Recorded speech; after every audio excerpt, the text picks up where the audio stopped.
And we're back with more Elden Ring. If you need help with anything, everything will be annotated in the description. This area is located at the beginning of the game. The enemies here, and the boss included, do a lot of damage. It's advised to come back later when you have a few better skills. Also bring a bow or a crossbow. It'll be extremely useful in making things much easier later on. When you're ready, go ahead and drop down, but be careful.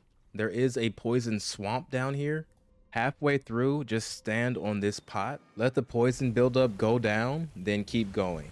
This chariot enemy can one-shot you, but our strategy is built around it not being able to catch us. Just let it go by and keep moving. This area here is going to be the launching point for every segment of this guide. Just wait for the chariot to reach the bottom, and as soon as it begins to go back up, you're going to turn around, jump off, and run. There are a few areas to explore. One is here where I circle. The other two paths are just going to be a little ways down and around the corner. Once you turn the corner, you have a choice to go up or down.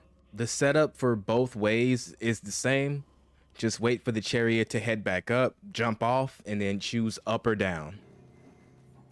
These guys do show up. Don't pay them any mind. Just like you saw earlier, the chariot is a friend and a foe. The boss area and a checkpoint are located down here. And these are the items you get when you beat the boss. That's about everything down here.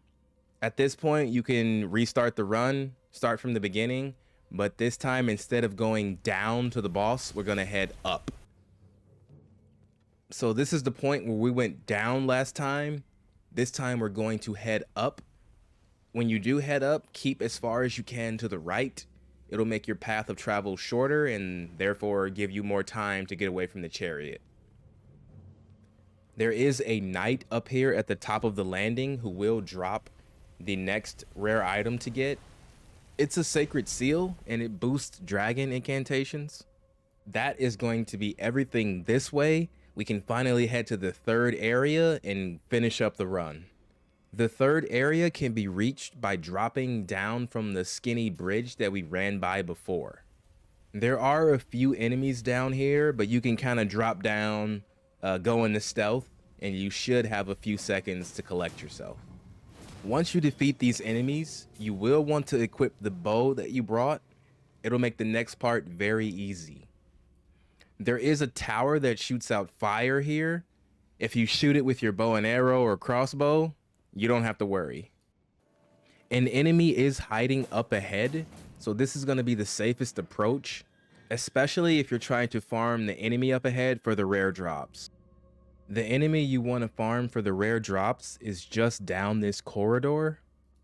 He drops the imp head wolf, not the imp head cat. This one boosts your stamina, equipment load, and endurance by quite a bit. He also drops a forked greatsword, which does a lot of good bleed damage as well, if you want another weapon for bleed. Be careful fighting in here, because another enemy will appear behind you. It took me around 3 or 4 hours in order to get both drops from this guy. It just takes so long to get back to this point, but hopefully there's another one somewhere else in the world, but this is one of the farming places for these items. Okay, there's just one last item to grab, a very rare and powerful talisman. There are some enemies that drop down as soon as you get close to the body that has the item, so be careful. It's a very powerful trinket that boosts a lot of your important stats. That's going to be all the rare items in this dungeon. You can clean up, or at this point you have everything, so you can just go home, really. Have fun.